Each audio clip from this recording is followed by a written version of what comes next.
Olá, estamos começando mais uma edição do ABC da Notícia. Aliás, esta é a nossa 10ª edição. Temos 2 meses de vida. O ABC é o seu programa semanal de tradução do noticiário. Falamos numa linguagem simples, acessível, em letra de forma, sobre assuntos importantes que estão na pauta da semana para você não ficar por fora. O ABC da Notícia também está nas nossas redes sociais, onde temos um conteúdo bem variado, com explicações fáceis desse mundo difícil de entender. No YouTube, você se inscreve no nosso canal, aciona aquele sininho e a gente te avisa quando chegam as novidades. Mas já tem muita coisa lá, vale a pena dar uma espiada. Dados os recados, eu me apresento. Eu sou Maria Cristina Poli e, na companhia do jornalista Alexandre Sayad, que tem sempre um olhar atento ao mundo da educação midiática, vamos contar quais são os assuntos de hoje. Eu não sei vocês, mas eu já ouvi falar muito, mas entendo pouco sobre o que é criptomoeda. Se você é do meu time, fique com a gente, que este será o nosso assunto de abertura desta edição. Mas antes quero contar que vamos falar também sobre algo que é mais voltado a esse mundo real, que a gente conhece, desse que a gente quer ver para crer. Nós vamos receber aqui um pessoal que vai nos explicar tudo sobre a Lei de Acesso à Informação. Essa lei é aquela que dá direito total a qualquer cidadão brasileiro a ter acesso a informações dos órgãos públicos na esfera federal, estadual ou municipal. E se aplica, viu, gente, aos 3 poderes, ao executivo, ao legislativo e também ao judiciário. Não acredita? Espere então e acompanhe essa entrevista.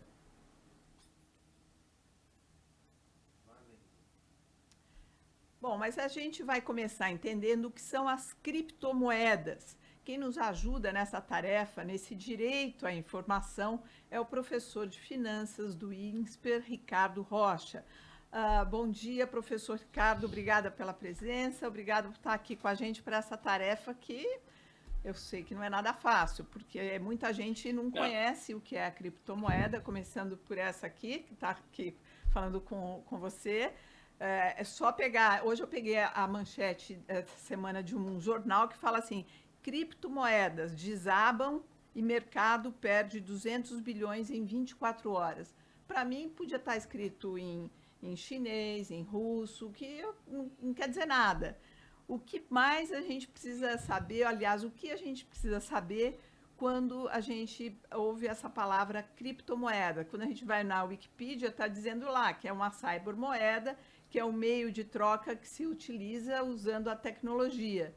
É isso que está lá. O que mais a gente deve saber, professor Ricardo Rocha? Seja bem-vindo. Muito obrigado. É um desafio, mas vamos tentar falar para as pessoas de uma maneira mais simples, né? Cripto porque vem da palavra criptografia, né? Vem do verbo criptografar. O que significa? Que tem uma senha para você tentar descobrir alguma coisa. Quando a gente manda um arquivo com um documento mais sigiloso, né? As pessoas falam, coloca uma senha, né? Aí vem lá, documento criptografado. Muito bem, então o que é uma criptomoeda? É uma moeda digital. O que significa isso?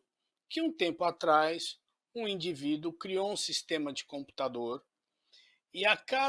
e colocou nesse sistema de computador uma série de senhas. Vamos tentar explicar desta maneira. Ou de números criptografados, escondidos. Para você descobrir esse número, você tem que fazer uma equação matemática, você tem que fazer um modelinho.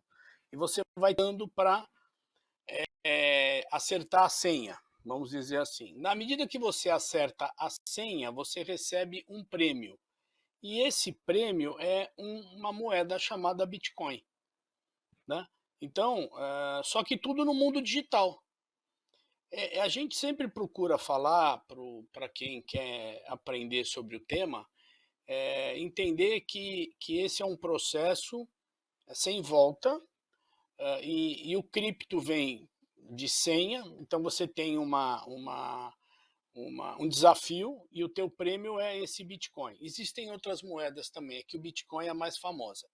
E na medida que você acerta a senha e recebe uma fração daquele Bitcoin, o sistema joga uma senha mais difícil, e assim sucessivamente isso vem ocorrendo, até que num determinado dia no futuro, não haverá mais moedas para descobrir. E esse processo, onde você usa modelos matemáticos para poder descobrir a senha, tudo isso feito em computadores, em sistemas, consome muita energia. Energia elétrica, porque você tem que colocar computadores muito velozes, né? Computadores com muita memória, e fica lá os matemáticos tentando quebrar a cabeça para descobrir a senha. Por isso que, não sei se vocês já ouviram, mas tem o termo mineração. O que é essa mineração? Eu vou tentando acertar a senha. Na medida que eu acerto a senha, eu recebo um prêmio e a senha fica mais difícil de ser descoberta. É até interessante dizer que os mineradores de criptomoedas ou de criptoativos, você pode usar as duas expressões, eles sempre colocam seus computadores em países onde a energia elétrica é mais barata, porque consome muita energia, né? Então, assim, vamos imaginar o seguinte: um belo dia, alguém decidiu criar uma moeda de um país e falou: a moeda desse país aqui é novo, não tem moeda, qual é a moeda? Ah, a moeda é o dólar. A moeda é o cruzeiro, o cruzado, o real, enfim, é o peso. Assim como esse processo foi feito e lá no passado essa moeda passou a ser referência como troca, eu posso trocar a moeda por alguma outra coisa. Se a gente for olhar ao longo da evolução do tempo, alguém decidiu criar uma moeda digital, criptografada. Mas essas E moedas, essas moedas, pois essas não. moedas que o senhor citou como exemplo, elas tinham lastro, né? Que era o ouro, enfim. E essas Mas isso faz muito digitais? tempo, né? O padrão ouro terminou em 1971 de maneira não oficial e em 1973 de maneira oficial. Quer dizer, hoje nenhuma moeda do planeta tem lastro, Agora, né? professor Qual é o Ricardo, lastro de uma moeda? O lastro de uma moeda é a credibilidade daquele país naquela moeda. Então, por exemplo, toda vez que o mundo está em crise, isso infelizmente tem sido frequente nos últimos tempos, as pessoas falam: eu vou aplicar em títulos do Tesouro norte-americano, porque o dólar é uma moeda segura. Mas qual é o lastro do dólar? Não tem. É o PIB americano, é a credibilidade do governo dos Estados Unidos, né? Então, professor, essa sua pergunta é muito pertinente e muito boa, porque ela é muito frequente e as pessoas têm que entender que nós estamos num momento de mudança, né? O Então, Alexandre, não existe mais uma relação. Pois o, não. o Alexandre Sayad, jornalista aqui do ABC da Notícia, vai fazer uma pergunta para você. professor, Tá bom. sobre credibilidade e segurança, né, são dois assuntos que a gente sempre está relacionando as moedas aí. Você estava falando disso, né? De certa maneira, o que está por trás das criptomoedas é uma tecnologia chamada blockchain, né? Eu acho que essa tecnologia ela é Mente. de fato disruptiva, né? Não só para a criptomoeda, porque ela dissolve, né? No próprio nome já diz, bloco é bloco, né? Ela pega aquele código de computador que é a moeda e explode em milhares de pedacinhos. Mas tem que explicar isso direito, gente. Eu me coloco como grande Na público, eu não entendo o verdade, que é o blockchain. então, é um sistema para gerenciar dados. A moeda é um subproduto do sistema. O blockchain é um sistema que permite você registrar informações e elas ficarão registradas lá pela eternidade. Então, por exemplo, alguém se apaixonou por alguém, vai lá e faz um tatu, não é isso? Às vezes a pessoa faz, coloca o nome do namorado, da namorada, sei lá, de quem ele está apaixonado. Bom, ele se arrependeu, o que, que ele faz? Ele vai lá e tira. Dói um pouco, mas tira. Se você registrar no blockchain a sua declaração de amor, ela estará declarada pela eternidade. Então, o blockchain é uma tecnologia que permite registro de informação, né? Permite você rastrear esta informação e é uma das tecnologias mais seguras que existem. Os governos e as empresas estão usando a tecnologia do blockchain para registro de operações, acompanhar a cadeia logística. Nós temos tanto debate aí sobre o sistema de eleição, poderíamos fazer o registro eleitoral no blockchain. É uma tecnologia, é um sistema que registra informações. Inclusive E o o governo, subproduto dele são as moedas. Sensacional.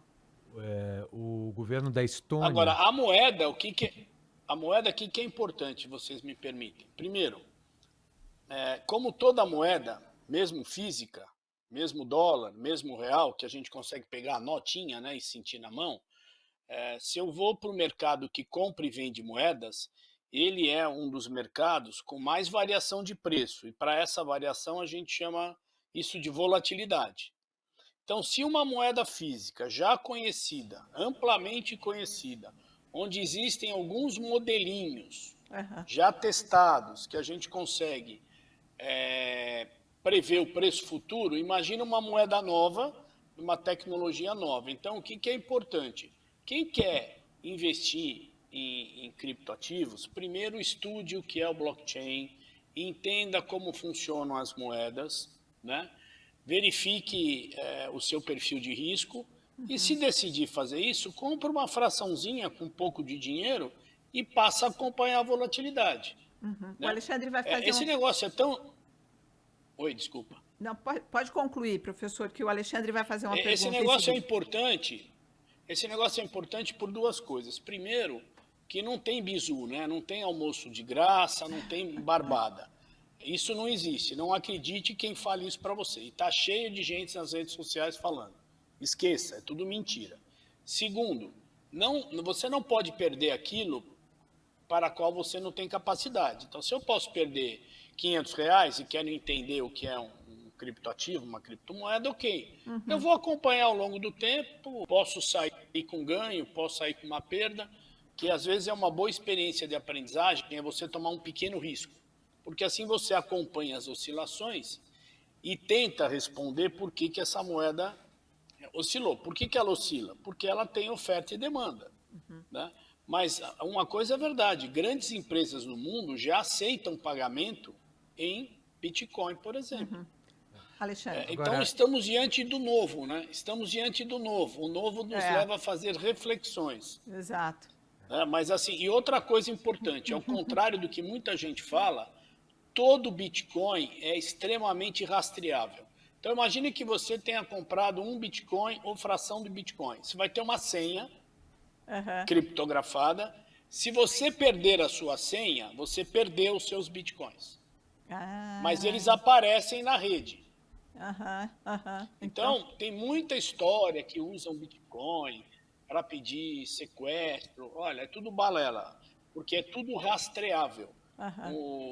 Quando alguém tenta pedir Bitcoin para extorquir uma pessoa, as polícias no mundo inteiro conseguem rastrear e chegar na conta daquele indivíduo. É muito seguro, mas é muito novo. Então, acho que vale as pessoas aprenderem antes de investirem, né? Outro dia eu peguei um táxi e o rapaz falou, olha, eu recebi R$ 120 mil, aplico em Bitcoin? Eu falei, não. Primeiro você tem que definir seu perfil de risco, qual a sua estratégia, entender quais os investimentos. É uma caminhada. Né? A gente nunca sai correndo. Sempre começa eu ia caminhando. comentar que a Estônia é um país que colocou blockchain em todos os processos públicos, né, essa tecnologia. Então, você só precisa ir pessoalmente na Estônia, se separar ou se casar. O único processo que você precisa fazer é em pessoa, fisicamente.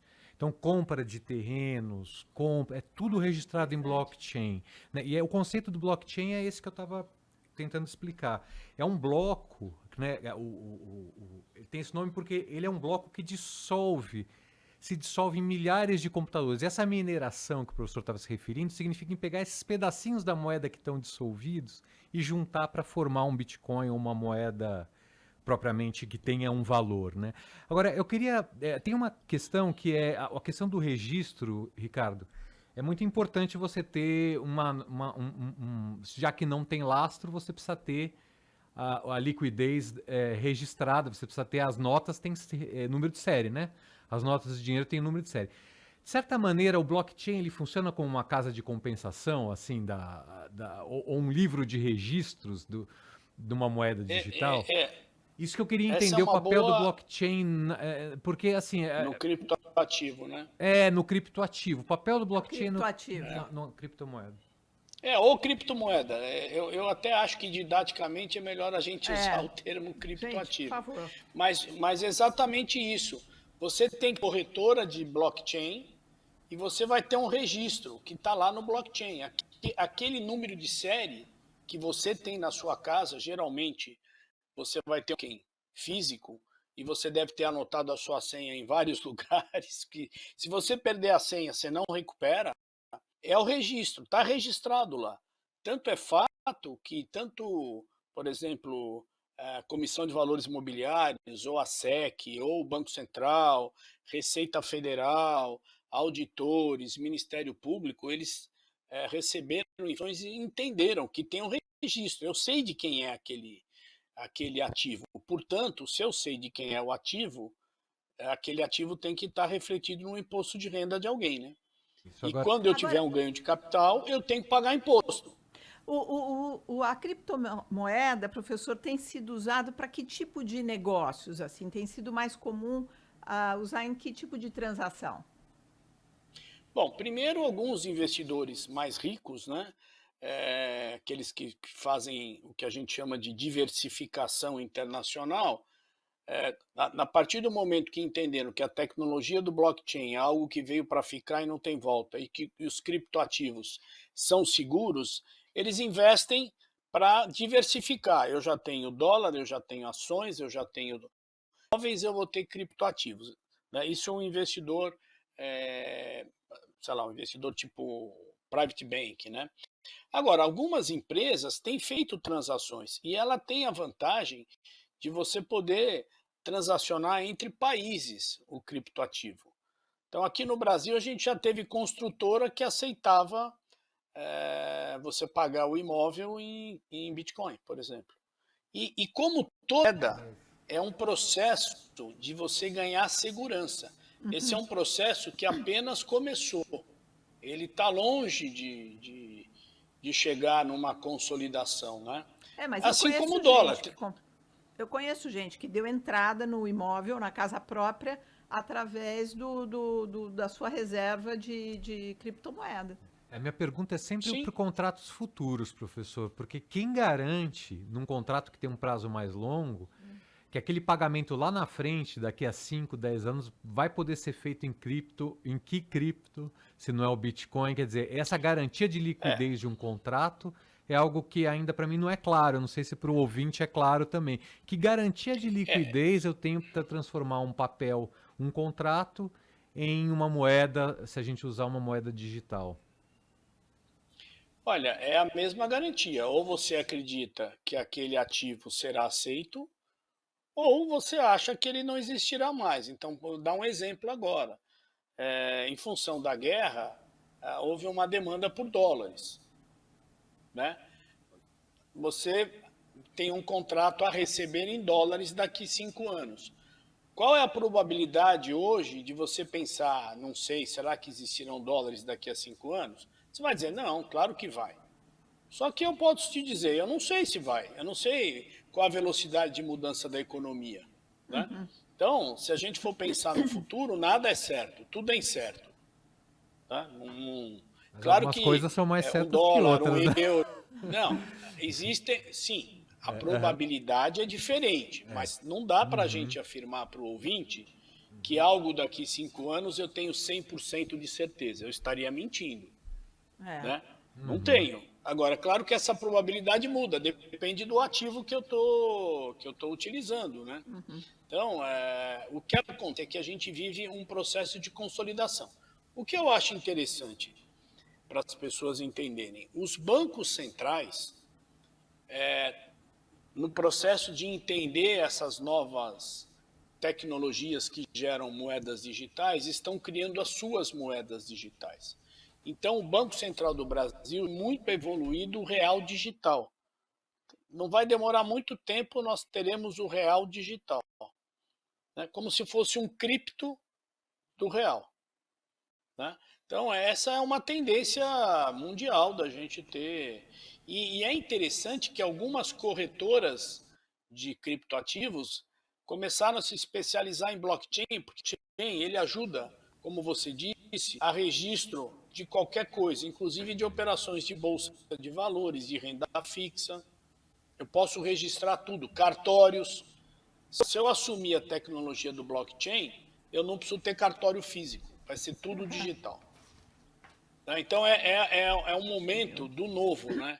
É admirável o mundo novo. Então esse novo traz sempre dúvidas, né? Sempre Olha, dúvidas. E as dúvidas são o mais importante.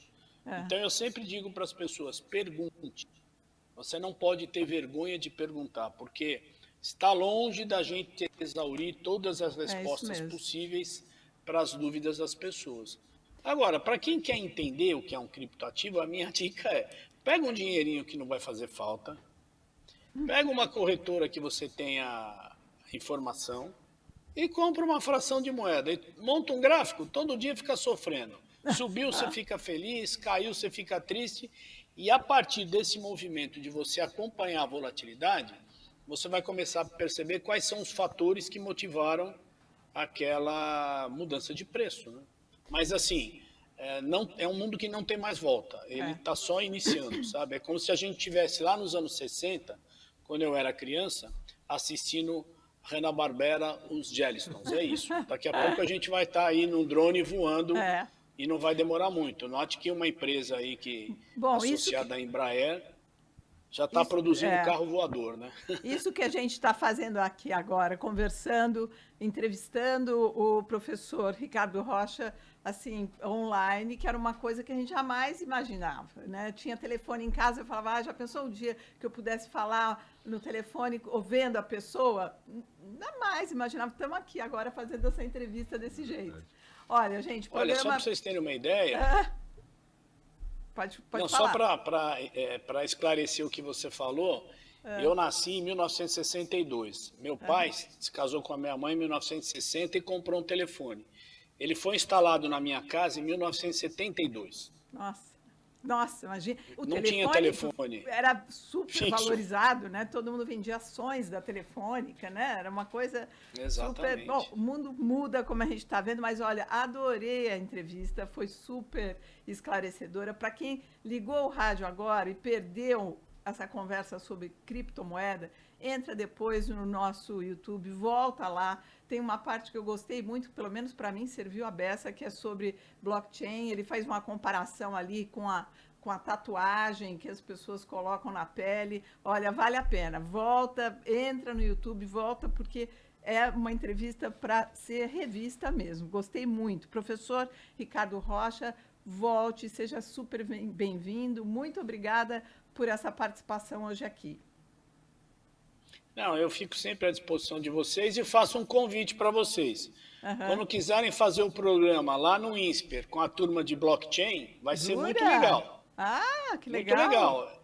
Estão convidados para acompanhar os projetos de blockchain dos nossos alunos de engenharia da computação e quem sabe a gente pode transmitir de lá. Para nós será uma grande honra. Olha, um projeto novo aí, vamos conversar. Obrigada. Muito boa ideia, legal, porque é um assunto novo, todo mundo fala, ninguém sabe direito. Eu estou nessa lista e aprendi muito hoje. Muito obrigada. A gente conversou com o professor... Um grande abraço. Um abraço para o senhor também. Aqui a gente conversou com o professor Ricardo Rocha, professor de Finanças do INSPER. Aqui no nosso estúdio, os jornalistas Alexandre Sayad e também Pablo Fernandes, da Band News FM, e Luiz Fernando Toledo, diretor da plataforma Fiquem Sabendo, jornalista especializado em transparência pública. Nosso assunto agora é Lei de Acesso à Informação. É uma lei que existe há 11 anos, mas que ultimamente tem se falado muito sobre ela em função de alguns sigilos que têm sido aplicados. Eu, então, já dou boas-vindas a todos, principalmente a você, Toledo, que está longe, que está em Nova York, dando essa entrevista para a gente. Eu agradeço muito, seja bem-vindo. Eu gostaria de saber, de cara assim, se você acha que a lei de acesso à informação ela tem sido muito falada ultimamente, mais do que há um tempo atrás, porque é uma lei que já existe há 11 anos. Quais são os motivos para ela estar tão em pauta ultimamente? Bom, a Lei de Acesso à Informação, ela vem para colocar um direito do cidadão que já era previsto lá na Constituição já há muito mais tempo, né? mas que não era colocada em prática, que era de um cidadão poder fazer perguntas ao poder público, você poder perguntar, por exemplo, quantos médicos faltam na sua cidade, você saber se existem médicos suficientes no posto de saúde da sua rua.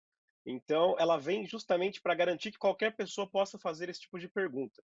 E eu acredito que sim, mais pessoas estão falando sobre esse assunto, até porque é uma lei que é uma lei nova, né, como você mesmo falou, é uma lei que completa agora, na verdade, ela foi sancionada em 2011 e regulamentada em 2012. Então, completando aí uma década de vida, as pessoas começaram a perceber, de fato, o poder da lei de acesso à informação. Dentro do jornalismo, dentro desse universo, né, de repórteres, isso já existe há algum tempo, essa realidade na pesquisa acadêmica também, mas cada vez mais pessoas estão percebendo esse poder, porque hoje qualquer pessoa pode mandar uma pergunta que eventualmente pode ser respondida por um ministro, por uma ministra de Estado. Então, é um tipo de poder na mão do cidadão que não existia e as pessoas estão entendendo a importância disso. Já foram registrados, até ontem, mais de 1 milhão de pedidos de informação para o governo federal, só sem pensar nos estados, municípios, em outros poderes além do executivo. Então, é uma ferramenta que cada vez mais vem sendo apropriada pela população. Até isso que o Toledo acabou de falar, dessa mais de 1 milhão de acessos, né, com pedido de informação. Eu tenho aqui um número, entrei, na verdade, no site do governo federal e tem lá um número que são quase 100%, 99,98% das perguntas que foram feitas foram respondidas. Então, é assim, é muito alto, né? E o órgão com mais demanda foi o Ministério da Economia, na verdade, o INSS, que é o mais, né? Não por acaso, né? A gente imagina. E é importante saber que o acesso é regra, né? O sigilo é exceção, não é isso? Eu gostaria que você explicasse isso, inclusive, Toledo, por favor. Exatamente. A ideia da lei de acesso à informação é que as pessoas possam perguntar qualquer coisa e qualquer coisa deve ser pública, a não ser que alguém tenha analisado e visto que alguma informação específica é sigilosa. Então, se eu quiser, como eu citei esses exemplos aí do dia a dia, então uma questão de médico, para pensar, vamos perguntar sobre vagas em creches, quantas vagas, agora que a gente está em momento de eleição, né, muita gente vai querer saber o que foi feito pelo governador, o que foi feito pelo presidente, o que falta, o que não falta, e esse é o tipo de pergunta que você pode fazer, e nada disso pode ser colocado como sigiloso, a não ser que seja algo muito específico. A lei coloca ali poucas exceções de informações que não podem ser divulgadas. Por exemplo, se aquela informação pode prejudicar o Estado. Então, sei lá, tem um exemplo conhecido que é a planta do presídio. A gente não pode pedir para ter acesso a toda a planta de um presídio, porque isso poderia eventualmente fazer com que alguém use essa informação contra o próprio Estado. Então, tem algumas informações que você não vai ter acesso. Você não vai ter acesso ao algoritmo, sei lá, à ferramenta que faz o Estado fiscalizar quem está pagando imposto ou não, por exemplo. Porque se alguém descobrir como isso funciona, a pessoa pode eventualmente usar para não pagar o imposto, ou enfim, para fazer alguma coisa contra o próprio governo, né? Então, tirando pequenas exceções que existem, que a própria lei prevê, todo o resto pode sim ser questionado. A lei permite que as pessoas mandem perguntas ao governo em todas as instâncias, para o prefeito, para o governador, presidente, para a Câmara, Senado, enfim, tudo que recebe, todos os órgãos que recebem dinheiro público são obrigados a responder solicitação de cidadãos. Muita gente que está nos ouvindo pode falar assim, eles estão falando lá, mas isso aí é só jornalista que vai lá, consegue ligar, pedir, fazer, pressionar e tal. Não é assim, qualquer pessoa pode e consegue fazer isso, pedir essas informações. Eu estou com o Pablo Fernandes aqui ao meu lado, que é repórter da Band News, já fez esse tipo de investigação N vezes, e ele pode dizer que não foi lá dando carteirada, dizendo que era da Band, para pegar essa informação. Isso você consegue sendo um simples mortal, aí chegando e falando, olha, eu quero saber quantas lixeiras tem na minha rua, porque eu quero saber, eu quero cobrar, eu quero saber da pavimentação. Isso é um direito que a gente tem, gente, é uma coisa super importante que a gente pode, não é isso, Pablo? É isso mesmo, e a Lei de Acesso à Informação, ela ajudou na transparência pública como um todo. Antes da Lei de Acesso, no começo da Lei de Acesso, a gente acessava, usava a Lei de Acesso para conseguir dados como que hoje Senado e Câmara, por exemplo, publicam, que é a fiscalização de gastos públicos. Então, assim, a gente consegue hoje entrar no site da Câmara e no site do Senado, com base na transparência pública, e analisar os gastos que o seu deputado, aquela pessoa que você votou, aquela pessoa que você elegeu, o quanto ela gastou, onde ela gastou, quem mais gastou, por que ela gastou. Olha que fantástico. Agora, para escolher o seu candidato, para saber se ele vale a pena mesmo ou E não. isso, antigamente, no início dessa transparência, desse movimento de transparência, a gente só conseguia esses dados via lei de acesso. E algumas coisas ainda, em alguns sítios, em alguns sites, ainda a gente precisa da lei de acesso. Como, por exemplo, ou recorrer aí aos caminhos do jornalismo mesmo, que é o acesso que a gente tem às assessorias e tudo mais. Mas a lei de acesso te permite, por exemplo, em algum lugar onde você vê um gasto que foi feito, você pode exigir, por exemplo, a nota fiscal daquele gasto, para você saber de fato como foi feito, a discriminação do gasto.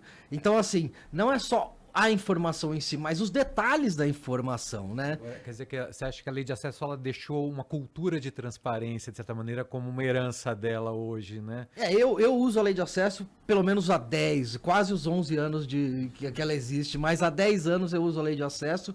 E você mesmo citou as lixeiras. Me lembro de uma reportagem que eu fiz no início, quando eu cheguei na Band News FM, muitos ouvintes reclamavam de lixeiras quebradas nas ruas. E essa informação chegou para mim via lei de acesso à informação. Quantas lixeiras estavam quebradas em São Paulo? Quantas lixeiras precisavam ser trocadas em São Paulo? Em que locais essas lixeiras estavam? Com base nessas informações, eu fui para a rua fazer uma reportagem. E, para surpresa de muita gente, ou pelo menos para minha surpresa, a prefeitura não sabia, porque a informação ela detinha de uma terceira empresa que, na verdade, forneceu as informações pela secretaria, mas não sabia de toda aquela informação, e aquilo fez com que as lixeiras de fato fossem trocadas, pelo menos os ouvintes depois relataram que foram trocadas. E isso tudo via lei de acesso à informação. Então, assim, dá para você exigir muita coisa, né? Dá você pedir muita coisa e, com base nisso, se beneficiar como cidadão mesmo da lei de acesso, que é isso para isso que ela existe. A gente pode dizer, né, Toledo, que a liberdade de imprensa e o direito à informação, elas caminham juntas, não é? A gente pensou, inclusive, nessa pauta semana passada, conversando aqui com a Bruna Baroni, falando de liberdade de imprensa e o direito à informação. A gente falou, puxa, a lei de acesso à informação tem tudo a ver com essa sequência aqui de conversas no ABC da Notícia. Você concorda com isso? Sem dúvida, até porque sem informação fica difícil a gente discutir qualquer assunto relacionado a governo, a políticos. Porque como é que a gente vai debater o que está sendo feito, o que está deixando de ser feito, sem ter as informações concretas, né? A gente vai ficar falando de ideias, de opiniões, e dentro do jornalismo a lei de acesso à informação acabou sendo muito poderosa justamente porque ela permitiu que a gente deixasse de depender exclusivamente das fontes pessoas, né? Depender do político, depender de um assessor, depender de outras pessoas que nos dessem de boa vontade a informação. Hoje essa informação precisa ser divulgada obrigatoriamente. Então, isso faz com que a gente consiga contestar mais e essa liberdade de informação garante com que a gente consiga fazer um debate mais qualificado, consiga fazer perguntas mais qualificadas e mais a fundo nos assuntos de interesse público, né? Desculpa, Ale, mas só usando aqui o exemplo, né, claro, que tem o vivo do Pablo, que é o jornalista. Ele tem a matéria-prima, que é a informação, ele compreende a informação, ele explica para o leitor, para o ouvinte, e ele contextualiza, né? É isso, que é quando você tem o acesso à informação, que Ale, eu te interrompi. Não, imagina, eu ia só aproveitar porque assim, a informação do poder público, alguém que é considerada legalmente competente pode classificá-la, né, e como secreta, ultra secreta, isso dificulta o acesso legal, inclusive, a ela, né? A minha pergunta é, quais são esses entraves possíveis na hora de classificar uma informação? Quer dizer, que entraves eles criam para quem quer acessar essa informação? Uma é a primeira, né? A segunda é, esse tipo de classificação caduca, não caduca, pode ser contestada no futuro ou é algo que fica permanentemente até o prazo de validade, digamos assim, dela? Pela própria lei você pode contestar o sigilo. Ela existe o recurso que você via lei, mas dependendo, como o Toledo falou, dependendo da informação, se ela for classificada como sigilosa, dificilmente você consegue retirar aquele tipo de sigilo via lei. né? E aí, mas assim, você consegue sim recorrer daquilo e tentar obter a informação de alguma forma. Mas, por exemplo, dados pessoais, né? A gente está falando de pessoas. Então, assim, se você quiser o nome do médico que trabalha, citando o que ele disse do posto de saúde, o nome do médico que faltou no posto de saúde, os dados desse médico provavelmente vão te negar. Então, assim, tem algumas regrinhas ou alguns macetes via LAI que você utiliza para não correr esse risco, não só de ter a informação negada. Eu já ganhei recurso 2 anos depois, quando aquela informação para mim já não servia mais. É um artifício. Quanto tempo, desculpa, Ale, mas quanto tempo eles têm que, qual o prazo para dar o retorno da informação solicitada? Se eu não me engano, são 21 dias, Toledo? 20 prorrogáveis por mais 10. Então, na prática, 30 dias. 30 dias. E aí, mais 10 dias para recurso, você recorre. Dependendo da instância, você tem instâncias como se fosse na justiça para recorrer. E como eu disse, já teve informação que chegou para mim 2 anos depois. É um artifício para caducar a informação, de certa maneira. Pode ser usado dessa maneira. Sim, já tive informação negada, por exemplo, pelo pedido ser muito genérico. Então, assim, um dos macetes ou algo que você pode fazer é tentar ser o mais objetivo possível e deixar o mais claro possível qual informação você quer. Então, por exemplo, se você pede uma lista de compra do Palácio da Alvorada, da residência do presidente, você quer saber o que o presidente anda comendo, o que ele anda fazendo, quanto ele gastou. Então, assim, o pedido tem que ser muito bem elaborado, porque se você fizer um pedido genérico, eles vão te mandar fruta, R$100, carne, R$200. Então, isso é uma verdade. Eles vão te mandar uma planilha, que para você não vai servir como jornalista. Porque você quer saber o que dentro da carne ele comeu, qual carne ele comeu, ou qual fruto do mar ele comeu, o que ele anda, sabe, qual suco ele toma. Então, assim, são informações que servem para uma matéria jornalística, seja de curiosidade ou seja uma informação que caiba numa reportagem. Então, assim... Mas eu gostaria de saber de vocês, Toledo, e também do Pablo, que está nessa linha, né, de frente da reportagem, mas, Toledo, a lei de acesso à informação, nesses anos de existência dessa lei, ela tem mudado o comportamento, a realidade dos órgãos públicos? É perceptível? Sem dúvida, porque quando você coloca a obrigatoriedade de abrir informações, né, de divulgar informações, os próprios órgãos precisam se organizar melhor para armazenar essa informação. A partir do momento que você sabe que os cidadãos vão solicitar, que os órgãos competentes vão cobrar se não for divulgado, você, servidor público, você, servidora pública, a pessoa que atende ali, precisa se estruturar melhor para abrir essas informações. Muita coisa está na internet já, né? Por exemplo, a cota parlamentar dos deputados, quanto que os deputados gastam com combustível, gastam com aluguel de carro, gastam para imprimir informações, enfim. Tudo isso já está na internet, por exemplo. É o tipo de informação que antes você tinha que seguir outros canais para conseguir, e hoje você entra no site da Câmara dos Deputados, está tudo lá, gasto com viagem, uma boa parte das informações já estão lá. Então, é uma lei que ela, ao mesmo tempo que ela dá esse direito do cidadão de fazer perguntas, ela também pressiona os órgãos públicos para que eles próprios vão abrindo algumas informações, alguns detalhes. Então, ela melhora a administração. Tem várias pesquisas, vários estudos que mostram justamente que quando você sabe que precisa ser público, você vai tomar muito mais cuidado com o que você faz, inclusive, né? No Brasil nem tanto, mas tem alguns países que você consegue ter acesso até mesmo ao e-mail de um servidor público. Então, se você sabe que até o e-mail que você manda pode ser visto por outras pessoas, você vai tomar cuidado com o jeito que você fala, inclusive, né? Você não vai falar de qualquer jeito, não vai fazer qualquer coisa, e essa vigilância quase que total faz com que algumas ações sejam mais bem pensadas ou sejam até estruturadas para que outras pessoas possam compreender por que um agente público, por que o servidor tomou aquela decisão, né? Ledo, desculpa. Pode. Você, a questão da informação também caminha junto com a privacidade, né? São questões também que não podem ser excluídas aí. A gente tem uma Lei Geral de Proteção de Dados, que é moderna, eu acho, recente também, relativamente recente. De certa maneira, a LAI, que é a Lei de Acesso à Informação, ela tem que conversar com a Lei Geral de Proteção de Dados no sentido de garantir a privacidade para o cidadão? Quer dizer, como é que é essa relação das duas? Quem faz esse peso e contrapeso aí? Até complementando o que o Ale falou, quando que pode haver uma negativa? Né? Pois sem dúvida, a Lei Geral de Proteção de Dados ela veio por um ótimo motivo, né? Os dados do cidadão sempre estiveram aí espalhados, e ela veio justamente para tentar proteger e evitar que esses dados, a informação sua seja jogada, seja vendida, a qualquer custo. Só que o problema é que muito da administração pública tem dados pessoais, né? Teve um caso muito recente agora dos dados do censo escolar. Basicamente, para que serve o censo escolar, né? Quem trabalha com políticas públicas, quem quer melhorar a qualidade da educação no Brasil, tem que estudar o que está acontecendo nas escolas do Brasil. E para saber o que está acontecendo, você não vai entrevistar escola por escola. Existe já um censo, né, um grande levantamento de todas as escolas do Brasil, que tem ali informações sobre os alunos, sobre os professores, sobre a renda dos alunos, a raça, a origem, o perfil socioeconômico, né, a renda da família. Tem várias informações que servem para você pensar, peraí, se eu mudar a política pública dessa cidade aqui, talvez eu melhore o rendimento dos alunos. Se eu fizer esse arranjo, se eu colocar mais dinheiro aqui, mais dinheiro público nesse lugar, talvez melhore. E essa base sempre foi pública.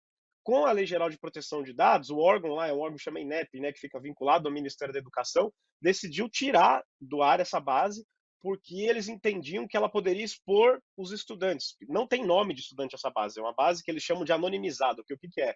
Você tem uma linha que tem ali, por exemplo, o desempenho do estudante, você tem a localização, você tem o nome da escola, mas você não tem o nome da pessoa, você não tem CPF, então não dá para saber quem é. Mas esse órgão, né, o INEP, ligado ao Ministério da Educação, entendeu que mesmo assim essa informação poderia eventualmente levar à identificação de uma pessoa, e eles tiraram do ar. E isso gerou uma série de críticas, né, dos pesquisadores, dos estudiosos, principalmente da área de educação, né, porque você acaba dificultando muito. Como é que as pessoas vão analisar o que está acontecendo de fato com a educação no Brasil se elas não têm nem mesmo acesso a esses dados básicos? E isso tem acontecido com outros documentos também. Você tem, por exemplo, hoje a gente fala muito de meio ambiente, de desmatamento e tudo mais. Toda vez que um órgão toda vez que uma empresa ou uma pessoa física é multada porque cometeu um crime ambiental, essa multa tem que ficar registrada em um documento, e esse documento sempre foi público. Agora começaram a aparecer algumas alegações de que esses documentos, na verdade, são privados, porque eles contêm informações pessoais de quem foi autuado.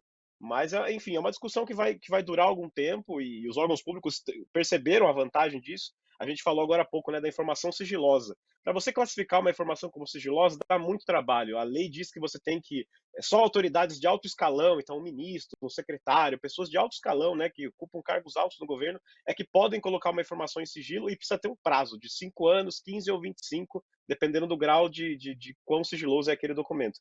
Já a informação pessoal não precisa de nada, basta escrever. Essa informação é pessoal e ela vai ser negada, você não vai conseguir o acesso. Se tornou fácil você negar acesso à informação pública dizendo que há uma informação pessoal lá dentro. Então a gente precisa tomar muito cuidado para que isso não vire uma regra dentro da lei de acesso, né? Agora, Toledo, estava até conversando com o Pablo aqui fora do ar. Queria pôr um tempero aqui, quer dizer, qual é a diferença dessa informação que está disponível para a gente, por exemplo, de uma informação que muitas vezes é vazada por uma fonte de dentro de um governo, por exemplo, como no caso do Assange, que tem uma linha tênue aí que vai definir o que a gente pode ter acesso e o que é o Julian Assange, o jornalista que está preso por vazar informações ultrasecretas de vários países, inclusive, e publicá-las na Wikipédia, né? Aliás, na Wikipédia não, num derivado da Wikipédia, né? Se ele estivesse no Brasil, né? Quer dizer, se ele estivesse no Brasil, o que seria permitido ou não lá, naquilo que foi divulgado, por exemplo?